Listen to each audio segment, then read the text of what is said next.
días. Soy el doctor Jorge Óscar García Méndez, jefe del Departamento de Posgrado y Educación Médica Continua.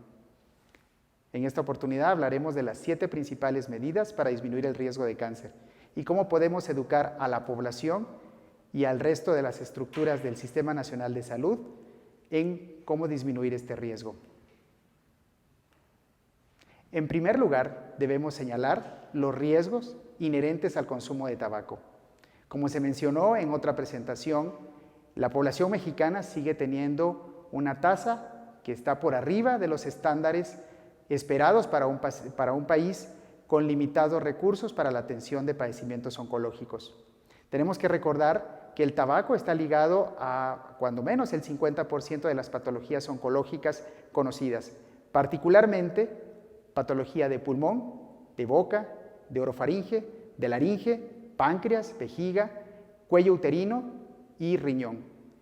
Inclusive el hábito de masticarlo no reduce el riesgo de cáncer.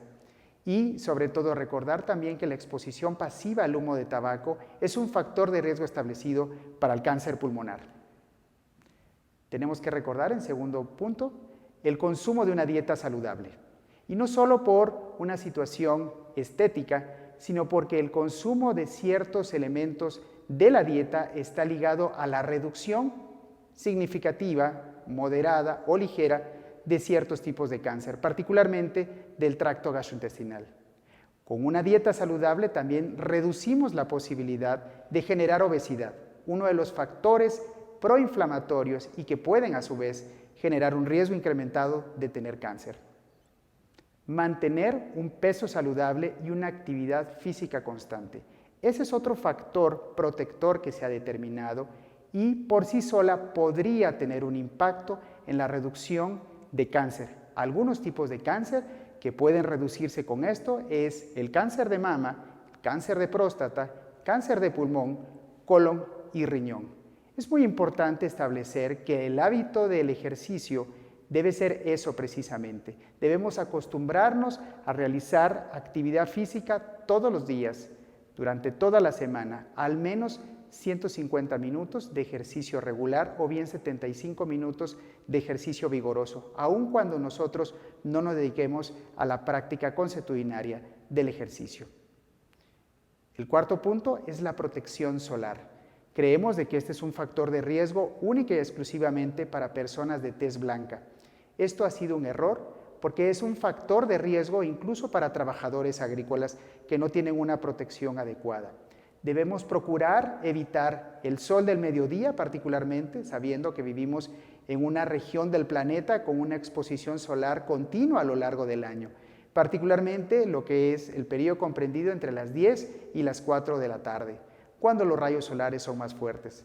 Debemos tener el hábito de protegernos directamente de los rayos solares con el uso de gafas, con el uso de sombrero de ala ancha y el uso de protector solar, al menos con un factor de 30. Y debemos evitar el uso para algunas de las prácticas que nos exponen a radiación ultravioleta, como las camas solares y las lámparas solares, que pueden ser tan o más dañinas que la propia irradiación solar. Tenemos que hablar, en quinto lugar, de la vacunación. Se ha puesto en boga ahora que estamos enfrentando el tema de la pandemia. El objetivo número 1 de la vacunación es evitar tener una enfermedad infecciosa. Cerca del 18 al 20% de las enfermedades oncológicas están asociadas a algún tipo de infección y hasta la mitad de estas tienen una relación directa con padecimientos que pueden ser inmunoprevenibles, esto es mediante la vacunación. 2 de los más importantes son la infección por el virus de hepatitis B, el cual causa una gran cantidad de casos, particularmente en ciertas regiones del mundo, hiperendémicas, particularmente el Lejano Oriente, pero México sigue teniendo tasas en adultos mayores a 40 años que no debieran estar, sobre todo porque no existía la vacunación en personas por arriba de 40 años en los años 1990, cuando empezó la campaña de vacunación para esto. Y en segundo lugar, tenemos que recordar el valor de la vacunación para el virus del papiloma humano. Desde hace más de una década se viene practicando la vacunación en niños y niñas por abajo de los 12 años, entre los 11 y los 12 años, y recientemente la FDA, la administración que autoriza en Estados Unidos la aplicación de medicamentos y vacunas, ha autorizado que la vacunación se extienda hasta los 45 años para hombres y mujeres. El sexto punto es evitar comportamientos de riesgo.